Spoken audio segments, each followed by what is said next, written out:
Hello everyone, today I'm going to show you how to use TradingView Screener to find the best trades. So I will be on here and make sure you will have logged in, and we will just tap on the top left of three lines of settings and just simply just tap on it products and just find the screener.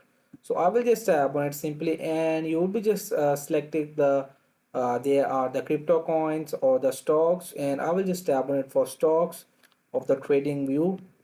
So when it's completely load, and you will see these options are here, and this is the market, and from here you will just select the specify country from the India, Germany, Japan, Canada, Hong Kong, China, United Kingdom, and you will just also choose the entire world, but I will be just selected the USA.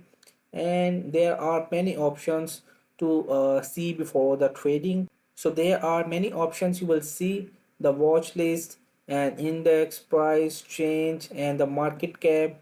So before you trade, you will be just analysis from here and find the best strategy to invest your stocks in. And here you will see the market cap. There are a large cap and the small caps, and you will be just check the performance and the extended hours and the valuations and the dividends and profitability and more for income statement and balance sheet and cash flow and technicals. So in this way you will just use the TradingView Screener to find the best trades. So hope this video helped you. Please don't forget to like and subscribe and get notified for more videos.